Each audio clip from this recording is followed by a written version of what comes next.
Friends, previous video के अंदर हमने सरफेस केमिस्ट्री को स्टार्ट किया था। स्टार्टिंग में हमने डिस्कस किया था एडजॉर्प्शन क्या होता है, एडजॉर्बेंट पार्टिकल्स क्या होते हैं, एडजॉर्बेंट पार्टिकल्स क्या होते हैं। इन सब चीज़ों के बारे में हम स्टडी कर चुके हैं। अभी जो अपने पास नेक्स्ट एक टर्म आती है एब्जॉर्प्शन। स्टार्ट करते हैं एब्जॉर्प्शन से। एब्जॉर्प्शन क्या होता है इसके बारे में स्टडी करते हैं। हमने स्टडी किया था कि एडजॉर्प्शन क्या होता है। एडजॉर्प्शन के अंदर अपने पास एक एडजॉर्बेंट होता है। ये मैं आपको बता चुका है एडजॉर्बेंट किसको बोलेंगे। एडजॉर्बेंट किसको बोलेंगे?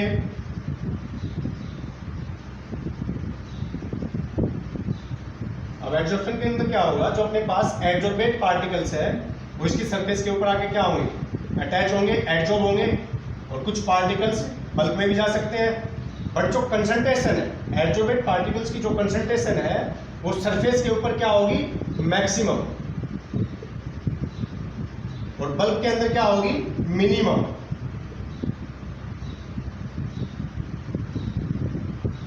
क्लियर है?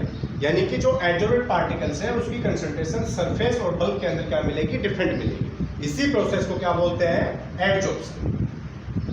क्या बोलते हैं, एडजॉर्प्शन। तो एडजॉर्प्शन क्या होता है, ये चीज क्लियर हो गया।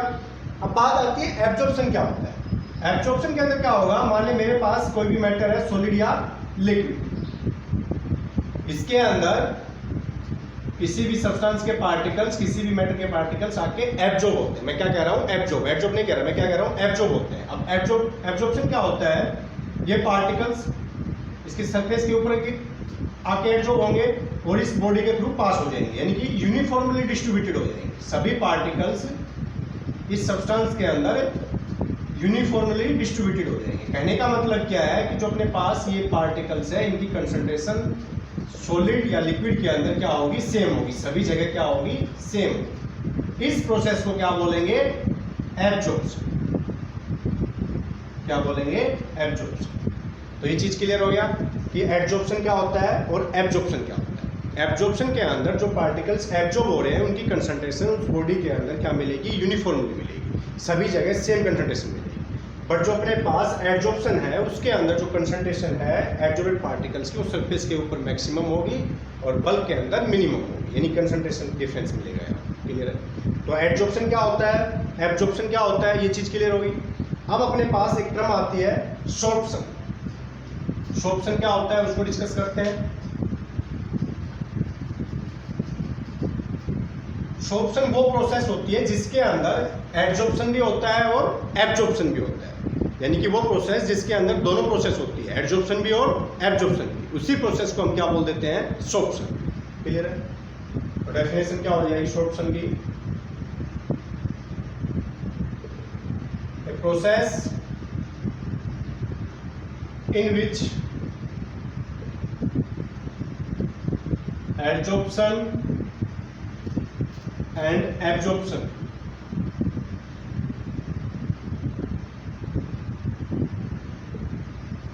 take place simultaneously.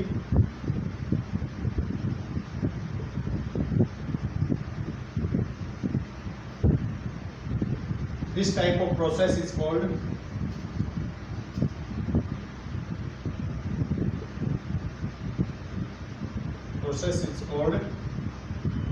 सोर्प्शन। ठीक है? तो सोर्प्शन क्या होता है, एडजॉर्प्शन क्या होता है, एब्जॉर्प्शन क्या होता है, ये चीज क्लियर हो गया। अब कुछ पॉइंट लिखाता हूं मैं डिफरेंस के। Difference between adsorption and absorption. Difference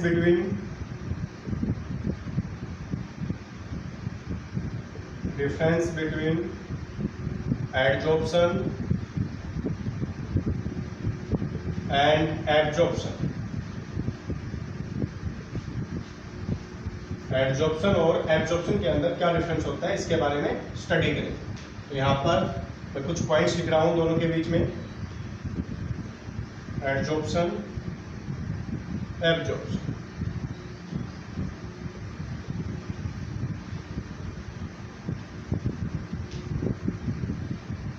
अब जो एडजॉर्प्शन है ये प्रोसेस कहां पर होती है, सरफेस पे। This process occurs at the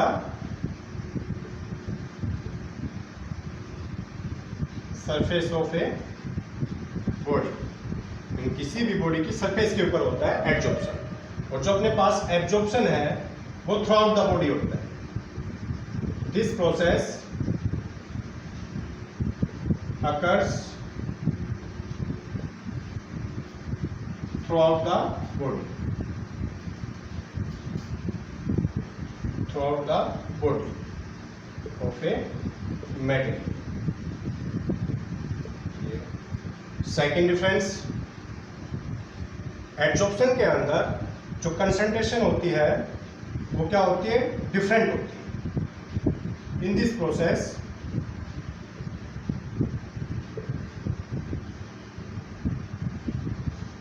concentration of a material, concentration of substance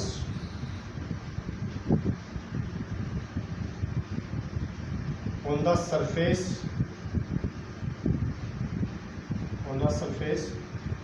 is different from the concentration in the bulk। जो बल्क के अंदर जो कंसंट्रेशन होती है और जो सरफेस के अंदर जो कंसंट्रेशन होती है वो क्या होती है, डिफरेंट होती है। बट एब्जॉर्प्शन के अंदर कंसंट्रेशन क्या होती है, same. In this process concentration of a substance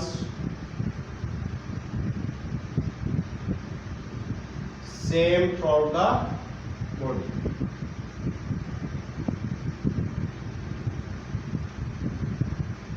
throughout the body. और एक लास्ट डिफरेंस है,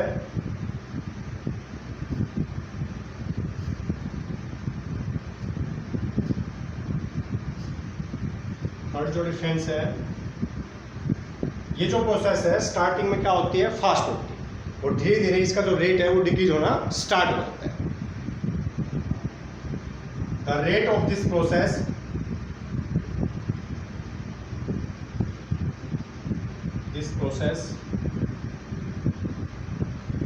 large in starting and decrease and then decrease till equilibrium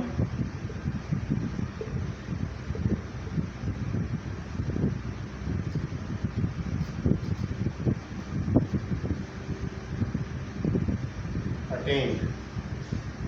यानी कि उसके बाद डिक्रीज होती है। कब तक डिक्रीज होगी, जब तक इक्विलिब्रियम नहीं आ जाएगा, किसके बीच में, एडजॉर्बेट और एडजॉर्बेंट के बीच।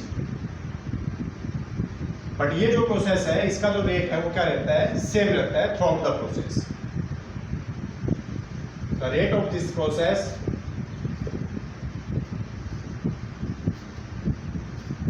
सेम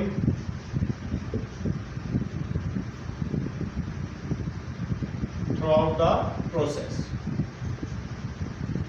यानी कि जब तक ये प्रोसेस होगी उसके अंदर जो रेट रहेगा वो सेम रहेगा, बट इसके अंदर जो इसका एब्जॉर्प्शन का जो रेट है वो स्टार्टिंग में ज़्यादा होगा, उसके बाद कम होना स्टार्ट हो जाएगा जब तक इक्विलिब्रियम ना आ जाए। इसका मतलब समझना, मान लिया मेरे पास कोई एब्जॉर्बेंट है, सॉलिड, क्लियर है, और यहाँ पर एब्जॉर्बेंट पार्टिकल्स है। अब स्टार्टिंग में यहाँ पर सभी साइड क्या है, अवेलेबल है इन एडजॉर्बेंट पार्टिकल्स के लिए, एडजॉर्बेंट के ऊपर। तो स्टार्टिंग में जो एडजॉर्बेंट पार्टिकल्स है वो फास्टली यहाँ पर आके एडजॉर्ब होंगे, बट जब सभी साइड ऑक्यूपाई हो जाएगी एडजॉर्बेंट की, तो यहाँ पर जो रेट होगा एडजॉर्प्शन का वो क्या होगा, डिक्रीज होगा, क्योंकि यहाँ पर साइड अवेलेबल नहीं है इन पार्टिकल्स को एडजॉर्ब होने के लिए। क्लियर है। तो यहाँ पर एडजॉर्प्शन के अंदर जो इस प्रोसेस का जो रेट होगा स्टार्टिंग में क्या होगा, लार्ज, और धीरे धीरे क्या होगा, डिक्रीज होगा।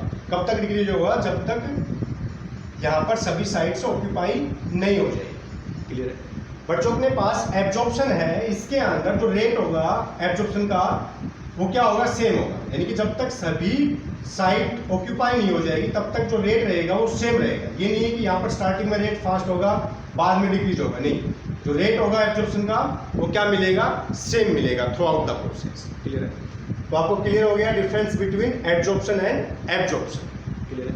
नेक्स्ट है अपने पास topic mechanism of absorption. Mechanism of adsorption. Topic है अपने पास मैकेनिज्म ऑफ एडजॉर्प्शन, यानी कि जो एडजॉर्प्शन है वो प्रोसेस क्यों होती है और कैसे होती है, उसका मैकेनिज्म क्या है, उसके बारे में डिस्कस करते हैं। अब हमें पता है, मैं आपको बता चुका, जो एडजॉर्बेंट होता है वो क्या क्या हो सकता है। एडजॉर्बेंट सॉलिड हो सकता है, लिक्विड हो सकता है, ठीक है। उसके बाद मैंने आपको बताया था जो एडजॉर्बेंट है वो क्या क्या हो सकता है, सॉलिड भी हो सकता है, लिक्विड भी हो सकता है और गैस भी हो सकता है। बट गैस एडजॉर्बेंट का काम नहीं करता, ये मैं आपको बता दूं। अब सबसे पहले डिस्कस करते हैं कि सॉलिड के ऊपर एडजॉर्प्शन क्यों होता है और कैसे होता है। अब मान लें मेरे पास ये कोई सॉलिड है, यानी कि जो एडजॉर्बेंट है वो क्या है, सॉलिड, और इसके ऊपर आके एडजॉर्बेंट पार्टिकल्स इसकी सरफेस के ऊपर आके एडजॉर्ब, ठीक है। अब ये एडजॉर्ब क्यों हो रहा है, क्लियर है, इसके बारे में डिस्कस करते हैं। अब मान लें मेरे पास कोई निकल का एक ब्लॉक है,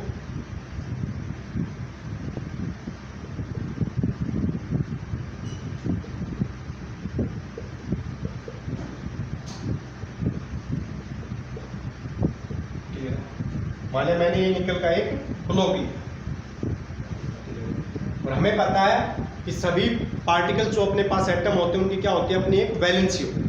क्या होती है, वैलेंसी होती है। वैलेंसी का मतलब क्या है, यानी कि उस एटम के वैलेंस सेल के अंदर कितने इलेक्ट्रॉन्स हैं, और हर एक एटम क्या चाहता है, अपने ऑक्टेट को कंप्लीट करना चाहता है। जैसे कार्बन की वैलेंस इलेक्ट्रॉन के अंदर कितने इलेक्ट्रॉन होते हैं, 4, यानी कि कार्बन अपने साथ कितने एटम्स को अटैच करना चाहेगा, कितने बॉन्ड बनाना चाहेगा, 4 बॉन्ड और बनाना चाहेगा। क्यों, क्योंकि ये चाहेगा कि इसके आउटर मोस्ट सेल के अंदर कितने इलेक्ट्रॉन हो जाए, 8 इलेक्ट्रॉन हो जाए, यानी कि इसका ऑक्टेट क्या हो जाए, कंप्लीट हो जाए। यानी कि हर एक सब्सटेंस अपना ऑक्टेट कंप्लीट करना चाहता है ताकि वो क्या हो जाए, स्टेबल हो जाए। जैसे नोबल गैस के पास कितने इलेक्ट्रॉन होते हैं, 8 इलेक्ट्रॉन होते हैं, इसीलिए वो क्या होते हैं, अनरिएक्टिव, क्योंकि वो क्या है, स्टेबल। तो इसलिए कहने का मतलब क्या है, हर एक सब्सटेंस अपनी वैलेंसी को क्या करना चाहेगा, कंप्लीट करना चाहेगा, अपने ऑक्टेट को क्या करना चाहेगा, कंप्लीट करना चाहेगा। अब यहाँ पर मेरे पास जो निकल है, एक निकल एटम की जो अपने पास वैलेंसी होती है वो कितनी होती है, 4, कितनी होती है, 4, यानी कि निकल कितने बॉन्ड बनाना चाहेगा, 4 बॉन्ड बनाना चाहेगा।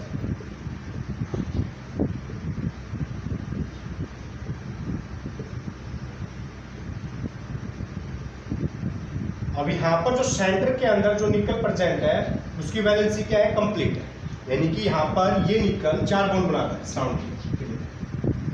बट जो इसकी सरफेस के ऊपर, यानी कि ये जो ब्लॉक है, जो निकल का ब्लॉक है, वो निकल के जो मॉलिक्यूल, जो एटम्स जो सरफेस के ऊपर प्रेजेंट है, उनकी जो वैलेंसी है वो कंप्लीट नहीं है।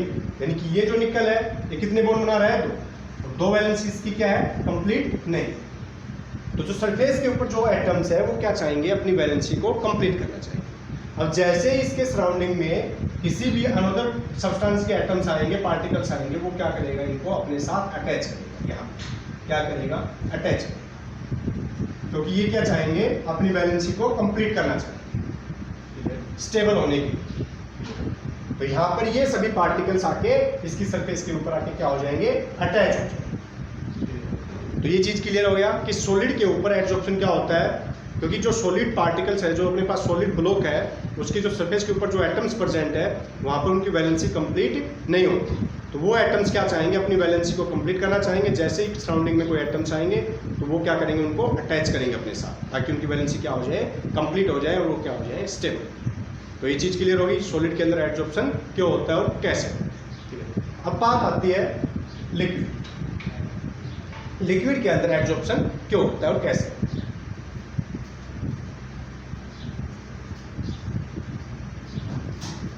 एडजॉर्प्शन कैसे होता है, अब हमने क्या लिया, लिक्विड को क्या लिया, एडजॉर्बेंट। अब इसके अंदर एडजॉर्प्शन कैसे होगा उसको स्टडी करते हैं। यहां पर क्या अपने पास लिक्विड है, क्लियर है, लिक्विड के मॉलिक्यूल्स प्रेजेंट है हर जगह। अब इसके बल्ब के अंदर मान लें कोई मॉलिक्यूल प्रेजेंट होगा, क्लियर है, और इस मॉलिक्यूल के ऊपर जो नेट फोर्स होगा वो क्या होगा, जीरो, यानी कि सभी डायरेक्शन में जो फोर्स लगेगा वो क्या लगेगा, सेम, क्योंकि ये जो मॉलिक्यूल है ये बल्ब के अंदर प्रेजेंट है और इसके सराउंडिंग में जो मॉलिक्यूल्स प्रेजेंट है वो क्या है, सेम है। तो जो अट्रैक्शन जो फोर्स होगा, यानी कि ये जो मॉलिक्यूल्स यहाँ पर, जो मॉलिक्यूल्स है यहाँ पर, जो मॉलिक्यूल्स है इसको जो अट्रैक्ट करेंगे अपनी तरफ, वो क्या करेंगे, सेम फोर्स अट्रैक्ट करेंगे। तो ये फोर्स इसको कैंसिल करेगा, ये फोर्स इसको इसके अपोजिट में जो फोर्स है उसको कैंसिल करेगा। यानी कि इस जो बल्ब के अंदर जो मॉलिक्यूल प्रेजेंट है इसके ऊपर जो नेट फोर्स होगा वो क्या होगा, जीरो। किसके बराबर होगा, जीरो के। क्लियर है? यानी कि इसके ऊपर नेट फोर्स क्या है, जीरो, कोई फोर्स नहीं लगेगा, नेट फोर्स। क्लियर है? बट जो अपने पास लिक्विड की जो सरफेस है, तो सिंपल सी बात है, सरफेस के ऊपर कोई ना कोई मॉलिक्यूल प्रेजेंट होगा। अब इस मॉलिक्यूल के ऊपर जो इनवर्ड डायरेक्शन में जो फोर्स लग रहा है, जो अपवर्ड डायरेक्शन में जो फोर्स लग रहा है वो सेम नहीं है। अब यहां से क्लियर हो रहा है कि जो इनवर्ड डायरेक्शन में जो फोर्स लग रहा है वो क्या है, ज्यादा, क्योंकि अपवर्ड डायरेक्शन में तो कोई भी मॉलिक्यूल प्रेजेंट ही नहीं है, तो अपवर्ड डायरेक्शन में कोई फोर्स ही नहीं लग रहा है इस मॉलिक्यूल के ऊपर। क्लियर? तो यहाँ पर जो नेट फोर्स होगा वो क्या होगा, जीरो नहीं होगा। यानी कि यहाँ पर कोई ना कोई नेट फोर्स है, वो नेट फोर्स किस डायरेक्शन में है, इनवर्ड डायरेक्शन में। इसी फोर्स की वजह से यहाँ पर जो सरफेस होता है उसके ऊपर क्या होती है, सरफेस टेंशन। यानी कि यहाँ पर जो ये मॉलिक्यूल है ये स्टेबल नहीं है। क्लियर है? क्योंकि इसके ऊपर नेट फोर्स लग रहा है, और नेट फोर्स किस डायरेक्शन में लग रहा है, इनवर्ड डायरेक्शन, जिसकी वजह से सरफेस के ऊपर क्या मिलती है, सरफेस टेंशन मिलती है। तो ये मॉलिक्यूल क्या चाहेगा, इसके ऊपर जो नेट फोर्स लग रहा है उसको जीरो करना चाहेगा, यानी कि अपने आप को स्टेबल करना चाहेगा। तो क्या करेगा, जैसे इसके सराउंडिंग में कोई भी पार्टिकल्स आएंगे वो क्या करेगा, उन पार्टिकल्स को अपनी तरफ अट्रैक्ट करेगा और अपने साथ अटैच करेगा। ऐसे पार्टिकल्स को क्या कर लेगा, अटैच करेगा, ताकि इसका फोर्स जो नेट फोर्स है वो क्या हो जाए, जीरो हो जाए, यानी कि ये क्या हो जाए, स्टेबल। तो ये पार्टिकल्स इसकी सरफेस के ऊपर आके क्या हो जाएंगे, अटैच हो जाएंगे। तो ये चीज क्लियर हो गया कि सॉलिड के अंदर और लिक्विड के अंदर एडजॉर्प्शन कैसे होता है और कौन सा फोर्स इस एडजॉर्प्शन के लिए रिस्पॉन्सिबल होता है। क्लियर है? तो ये चीज क्लियर होगी। तो आज यहीं पर स्टॉप करते हैं, नेक्स्ट वीडियो में मिलते हैं नेक्स्ट टॉपिक के साथ। नेक्स्ट टॉपिक होगा अपना adsorption is a exothermic process, यानी कि how adsorption is a exothermic process. हमें प्रूव करना है कि एडजॉर्प्शन एक्सोथर्मिक प्रोसेस कैसे। क्लियर?